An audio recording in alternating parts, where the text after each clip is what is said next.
E agora vamos conhecer o local mais populoso do mundo, Kowloon. É uma cidade que é uma parte de Hong Kong. Dizem que é a favela de Hong Kong. E vamos conhecer essa cidade inteira. Ou é Kowloon, ou se for lá em chinês, você pode ler Gyulong, que seria o Gyulong. Ou Kowloon. Kowloon, na verdade, né? A cidade murada que virou o lugar mais populoso do mundo no final do século XX. Olha, é legal esse tipo de situação. Eu gosto muito de conhecer os locais do mundo, principalmente esses da China que são exóticos. Para quem vai nos acompanhar por imagens também, vamos ter várias fotos da BBC Brasil, BBC News Mundo, na verdade, com locais extremamente estranhos de se viver, prédios amontoados, uma favela construída no Rio de Janeiro as favelas são construídas sobre morros. Lá em Hong Kong, esse local em Kowloon, eles é formada por prédios, um em cima do... É uma coisa extraordinária de se ver. Claro que eu não queria morar num lugar desse, mas é extraordinário sim. Vamos lá então. Então você abaixa isso e aí nós começamos então a leitura reativa. Olha a primeira foto aqui do meu lado. Isso aqui é Kowloon. Em apenas 2,7 hectares de terra chegaram a viver até 50 mil pessoas em alguns momentos.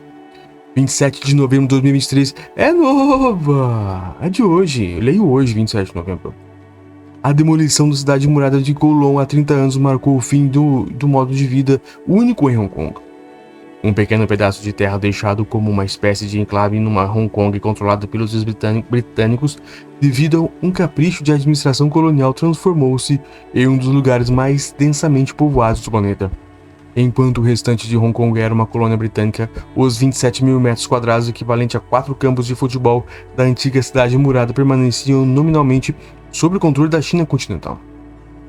Essa idiosincrasia, olha o nome, idiosincrasia, transformou esse pequeno pedaço de terra em uma área sem lei. Já se passaram 26 anos desde a transferência da soberania de Hong Kong ao do Reino Unido para a China e 30 anos desde a demolição de Kowloon. Mas as pessoas que viveram nessa cidade abarrotada ainda recordam um sentimento especial da comunidade. Olha, será que tinha alguma afeição, empatia entre as pessoas, um sentimento? Daí acaba ficando legal. Era um local de delinquência, mas também de cooperação. Olha legal. A sua origem. A história da cidade murada remonta a dinastias de Song, 900 e 1279, quando foi estabelecido um posto militar para gerenciar o comércio de sal na região.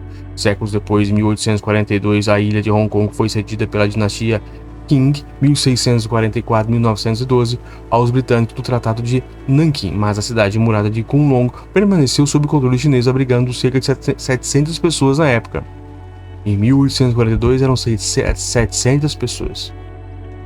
A China acreditava que deveria ter presença na então colônia britânica e considerou usar Kowloon como um ponto de controle para supervisionar a região, mas ao longo do tempo abandonou essa ideia. Assim, com a política britânica de não intervenção, a cidade ficou em um lugar vazio, legal, sem nenhuma autoridade para responsabilizar-se por ela. Com o início do século XX, a eclosão da Segunda Guerra Mundial e Kowloon tornou-se o lar de imigrantes e grupos ilegais que buscavam escapar da ocupação japonesa de Hong Kong, que teve início em 25 de dezembro de 1941. Após a rendição do Japão, a cidade, já sem muralhas, continuou a crescer, mas incapaz de expandir-se horizontalmente. Ampliou-se verticalmente. De 17 mil habitantes durante a Segunda Guerra Mundial, chegou a 50 mil no final dos anos 80, tornando-se a cidade, dentro de outra cidade, com a maior densidade populacional do mundo. Edifícios de 14 andares empilhados uns sobre os outros como um organismo vivo.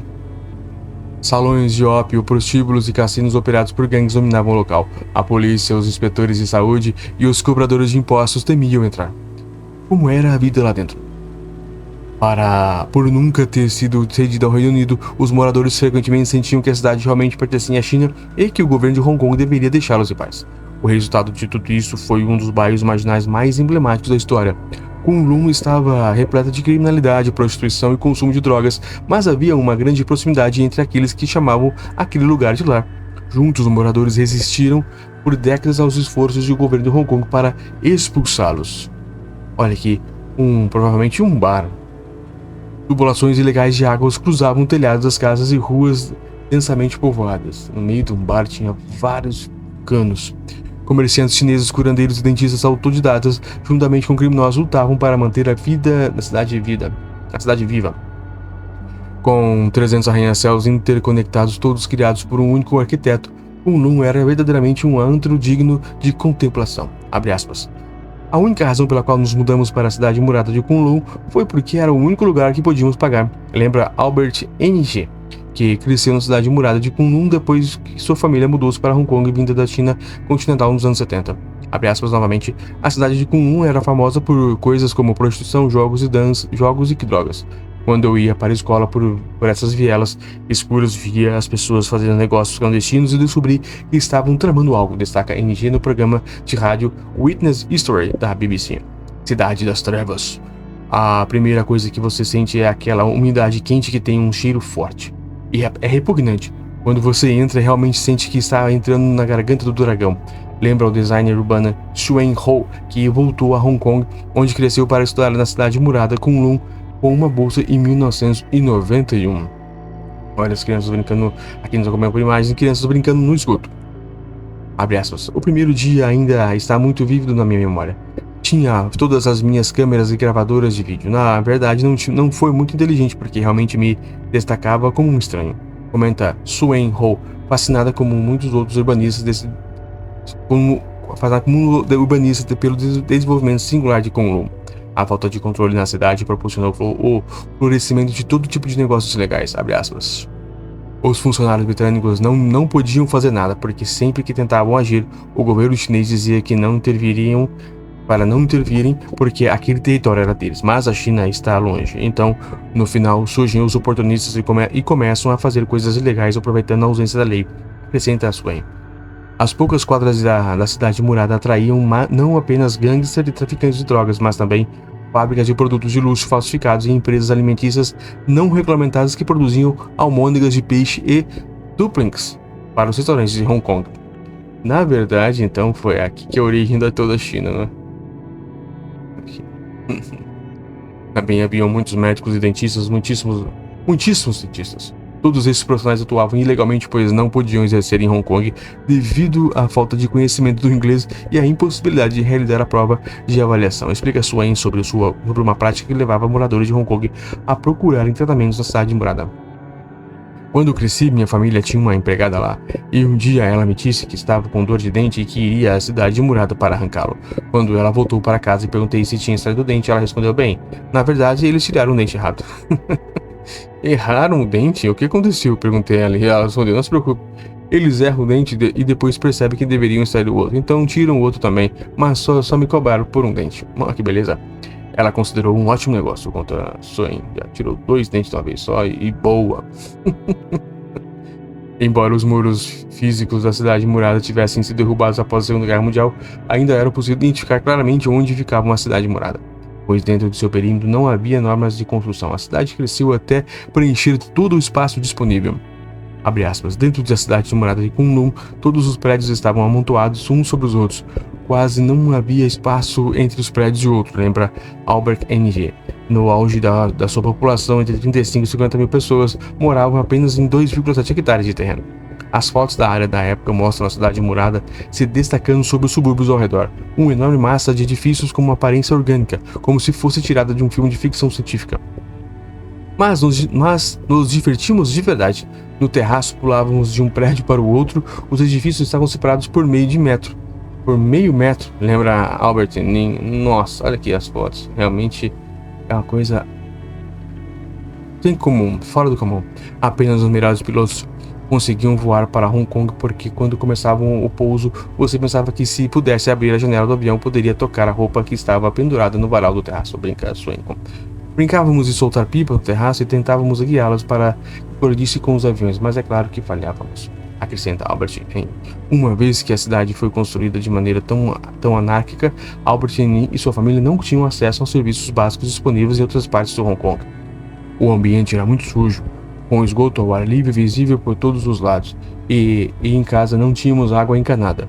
Nossas paredes estavam sempre úmidas e amofadas, eram águas sujas vindas de fora do prédio, e por isso contraí tuberculose 2 vezes quando estava no ensino médio, diz Albert Ng. Ainda fotos aqui.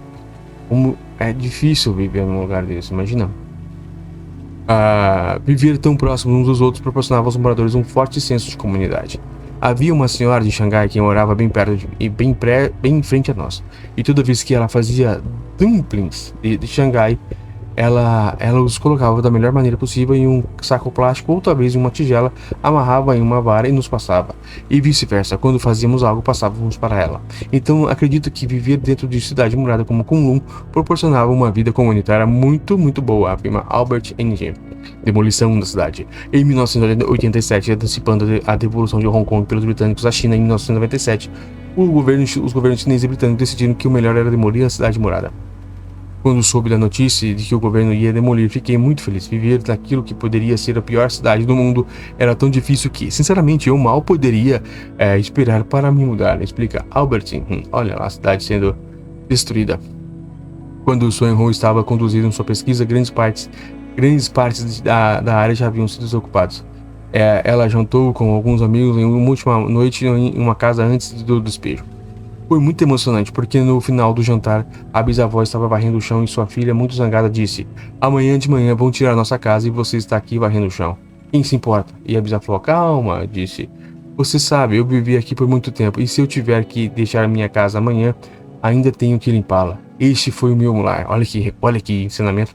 Recorda só. Atualmente, Kunlun abriga um parque público memorial com um lago.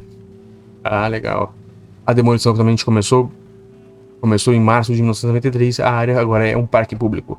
Sinto que nossa vida recomeçou e que tudo ficaria bem a partir desse momento, mas, para minha surpresa, continuo sonhando em voltar para Kunlun e uma parte preciosa de nossa história. Goste ou não, foi o meu lar, disse Albert Ng, que agora é pastor em uma igreja em Hong Kong. Suen Ho e Albert Ng falaram com Lucy Burns para o programa Witness History da BBC, que foi ao ar pela primeira vez em 2020. Olha que legal essa história, hein?